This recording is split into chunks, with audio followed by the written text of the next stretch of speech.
Stagflation. Before we get started, think about the words that you see in that word, stagflation. All of these problems begin in the 1960s with 1967's 6 Days War. And this was a war between a number of Arab countries fighting against Israel, trying to basically destroy Israel. In 1967, none of the Arab countries most of the Arab countries in the region were not willing to accept the Israeli state. Were not willing to accept a nation created in the Middle East for Jews. They thought that land should still be for the Palestinians. So in 1967, the 6 Days War begins, where these Arab countries listed on the right there are trying to destroy Israel. Israel wins, however. Israel seizes the Golan Heights in the northern part, or between Israel and Syria. Israel seizes the Sinai Peninsula from Egypt. They grab control of Jerusalem and the West Bank as well. So Israel's the big winner in the 6 Days War. In 1973, driven by revenge and a goal of taking back their land that had been taken, those Arab nations attack Israel again in what's known as the Yom Kippur War. And Israel eventually is winning that war again.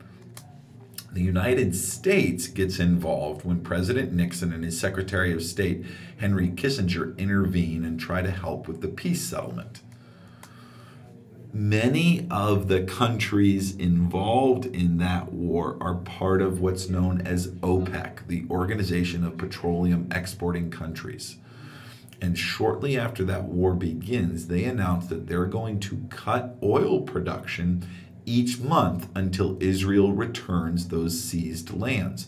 This is trying to put economic pressure on the rest of the world not to side with Israel. In 1973, Saudi Arabia leads the other OPEC nations to cut off entirely all shipments of oil to the United States and a few other countries after we send emergency aid packages to Israel. This starts what is known as the 1973 OPEC oil embargo. This obviously results in a significant cut in the world production of oil. All right, there's still oil being produced in other parts of the world, but the largest oil producers have cut off shipments to the United States and some of our allies. This leads to a gas shortage in the United States. This is a picture of a gas station, and the lines are so long because this station actually had gas on that day. The Shah of Iran leads OPEC to raise the prices for the rest of the world.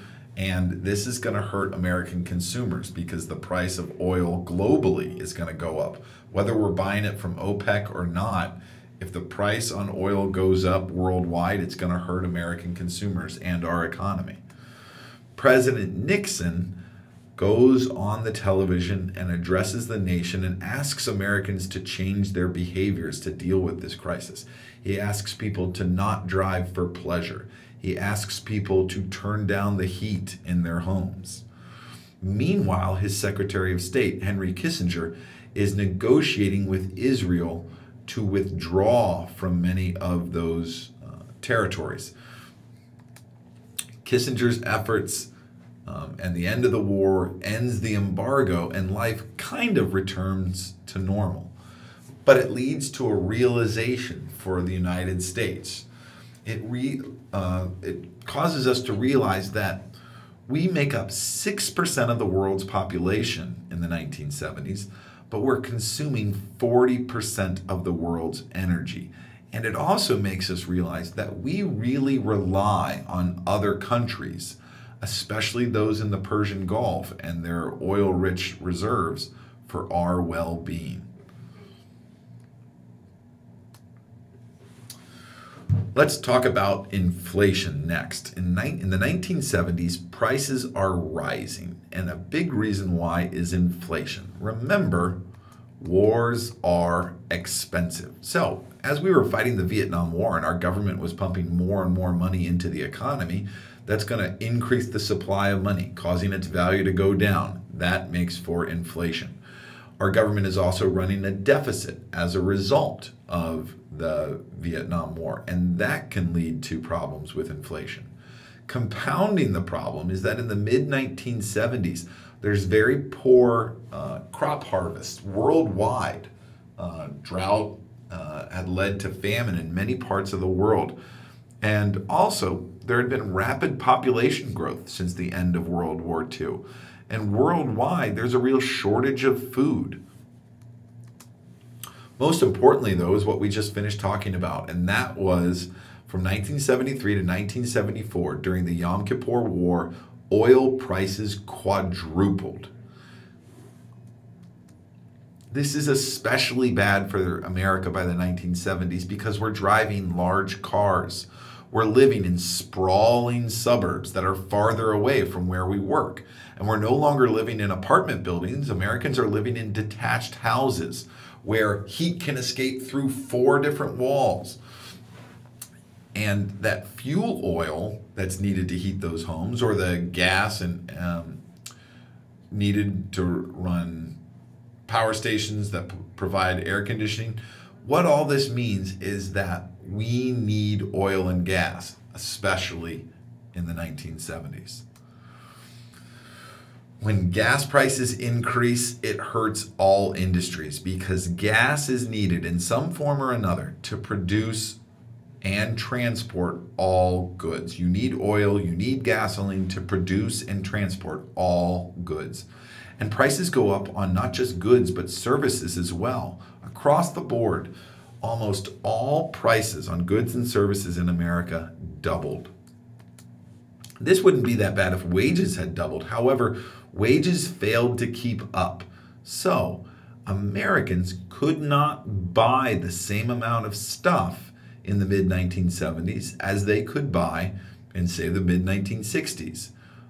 The average paycheck in terms of real dollars when you adjust for inflation actually declined.